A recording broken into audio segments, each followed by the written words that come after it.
Some people are not concerned about Project 2025 enough.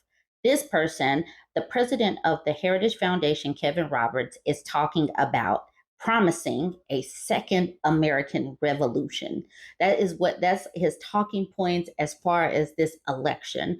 That is where we are. That is where they are. They are coming at us like they are going to just completely change the dynamics of politics. Here's the article from Newsweek. And there are different outlets talking about his talking points. But this one is titled Project 2025 Leader Unveils Plan for Life After Second American Revolution. The leader of the right wing think tank, the Heritage Foundation, and Project 2025 recently unveiled a new plan for life in America following a second American Revolution.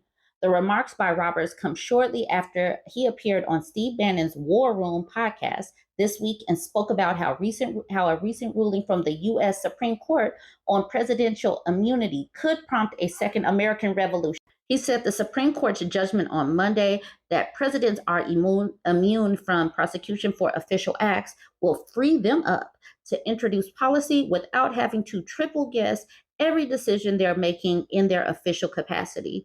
On Wednesday, Kevin Roberts, the president of the Heritage Foundation, which organized the Project 2025 organization, shared a series of posts on X, formerly Twitter, where he wrote, Americans in 2024 are in the process of carrying out the Second American Revolution to take power back from the elites and despotic bureaucrats. These patriots are committed to peaceful revolution at the ballot box. Like the first American Revolution, the second began when a corrupt ruling class sought to overthrow the existing institutions of American life. But whereas the British passed laws and imposed colonial officials, our elites have been more subtle. The good news is patriots across the country are coming together, organizing the groundworks for resistance and fighting back. We will save the institutions that we can, start new ones wherever needed, and unapologetically destroy those that are hostile to human flourishing. In a statement to Newsweek, Roberts echoed the remarks he made on X and said, unfortunately, it's the left that has a long history of violence, so it's up to them to allow a peaceful transfer of power.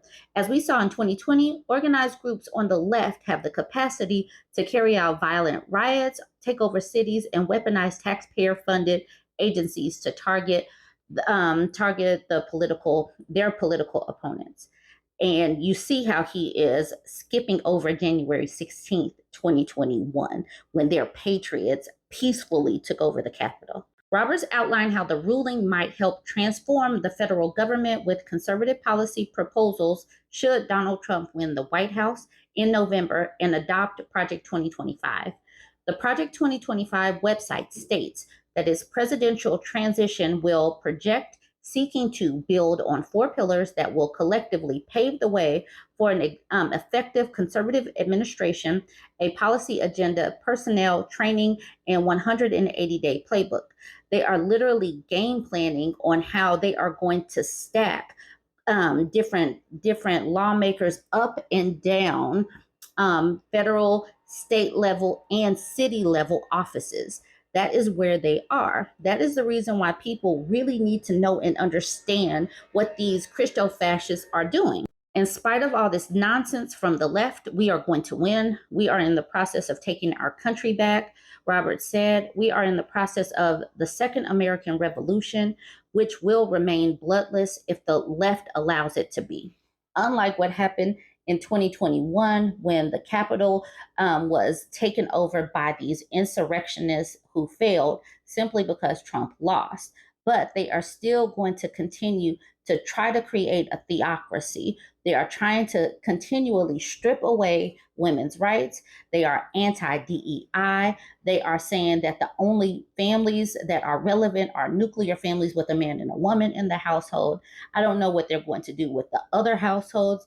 Who knows? But what I do know is they have a game plan, and they have been executing this game plan for a while. They are organized, and they have been trying to strip away our rights all across these red states.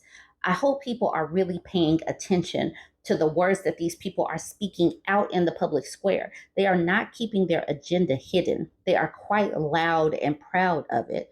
Are you going to vote with these people or not? What the Supreme Court has done over the last few weeks, these few sessions have really already rolled back many of the wins from the civil rights movement and the feminist movement. So, are we going to continue to let them go down that path into Project 2025? Your vote in November is on the line. Our freedoms are on the line. These people are just trying to strip them away one at a time. Jump in the conversation. Let me know what you think about this one. Don't forget to like, comment, and share. Everybody has been impacted by this economy that is in shambles. We've also talked about the silver tsunami that is about to hit many elders right now. The housing shortage, the cost of housing, and all of that. So obviously, this is something that is really hitting older folks. So this is a news article out of Fox News. So let's see what they're talking about. They say Boommate boom, how baby boomers living like the Golden Girls are curbing loneliness and cost burdens. Not that I usually put a lot of credence or credibility into Fox, but this seemed like an interesting article to dive into. Baby boomers are taking a page from the Golden Girls playbook to fight loneliness and inflammation by becoming boommates, homeowners who rent out empty rooms to non relatives needing a place to stay. Data from the Harvard University's Joint Center for Housing Studies indicates approximately 913,000 older adults are living with non relatives, either by opening up their own homes to others or by living with someone else. I'm 68 and rent a room in a beautiful home in a walkable area, Jim told the New York Post. My housemate, Renee, and I have both developed a wonderful relationship, and we hope it continues for a long time. The home sharing trend ramped up alongside the housing crisis or a shortage of affordable homes available for would be buyers. Meanwhile, Redfin data show that baby boomers are twice as likely to own large homes than millennials, owning about 28% of large U.S. homes, thanks to better affordability in their younger years and a reluctance to let go of these properties. Yeah, some of us will never have access to those types of rates ever in our lifetime. It just won't happen. The Harvard study also indicated that a number of cost burdened older Americans has reached an all time high when accounting for expenses like taxes, insurance, utilities, and housing.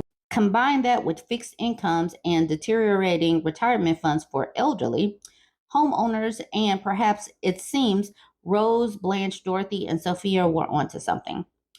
At the same time, mental health experts in recent years have warned about the dangers of a sweeping loneliness epidemic, something empty nesters often experience after their adult children start their own families and relocate. The U.S. Surgeon General, Dr. Vivek Murthy, warned last year that the epidemic could be just as deadly, if not deadlier, than the obesity, smoking, and addiction epidemics. We now know that loneliness is a common feeling that many people experience. It's like hunger or thirst. It's a feeling the body sends us when something we need for survival is missing, Murthy said at the time. Millions of people in America are struggling in the shadows, and that's not right, he continued. He issued an 81-page advisory revealing that nearly half of all American adults had experienced loneliness and called for measures to address the issue, including community engagement, minimizing distractions during conversations, reaching out when help is needed, among others.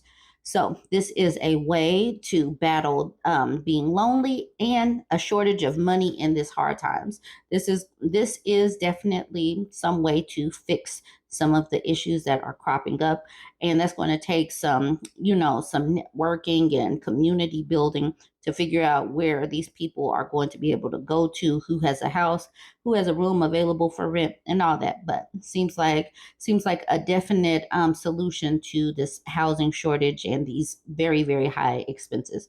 All right, chime in. Let me know what you think about this one. So we have been talking about South Korea and their low birth rate. Actually, their birth rate is the lowest in the world.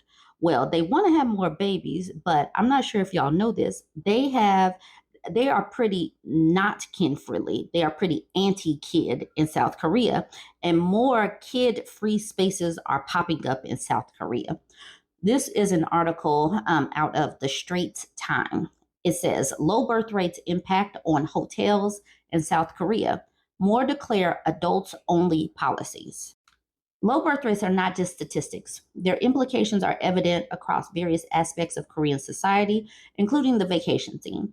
As childless couples and solo vacationers emerge as key target customers, more South Korean hotels and resorts are adopting adults-only policies to cultivate a serene and sophisticated ambiance for adult guests.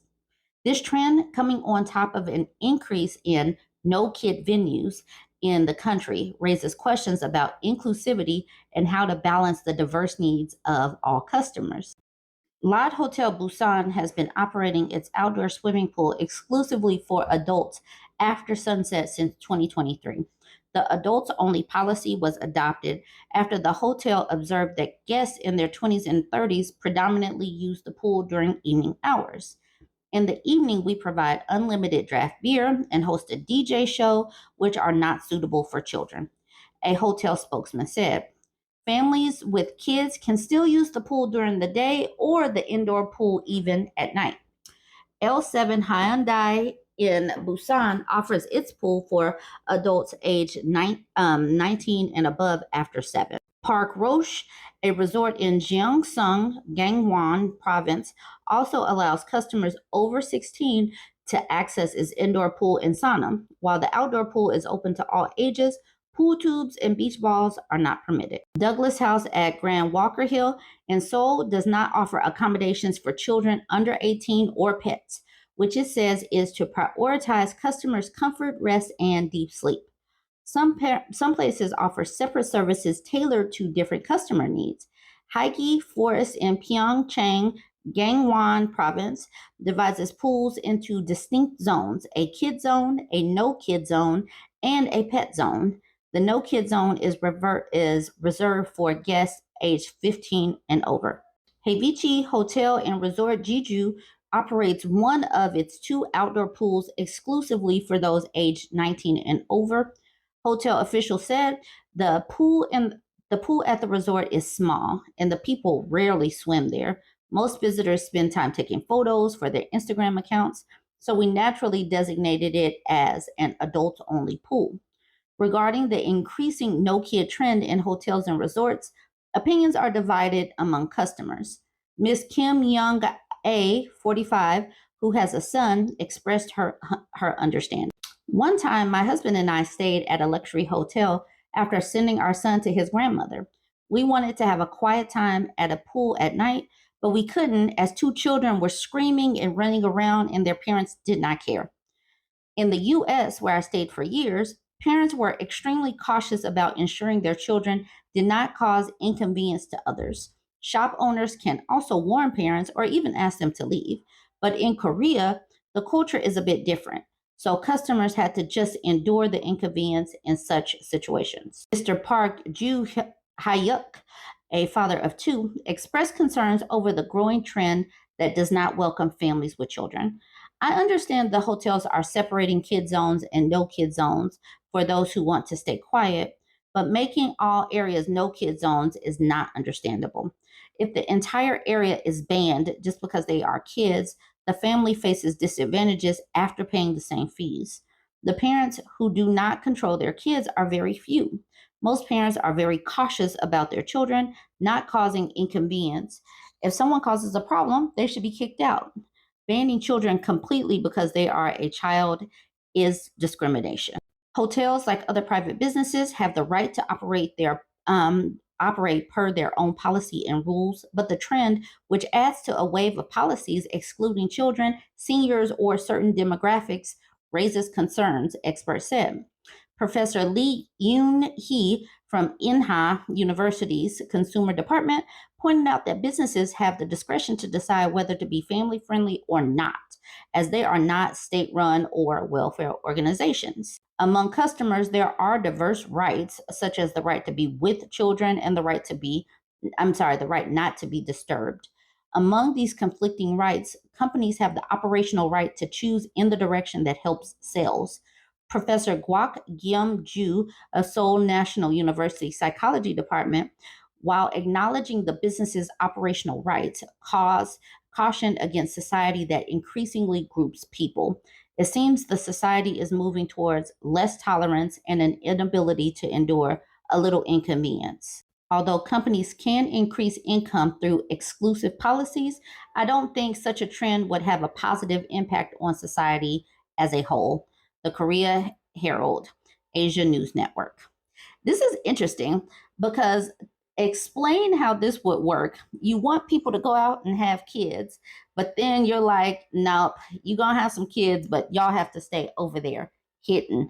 I don't want to hear your kids. I don't want to see your kids. This is kid free.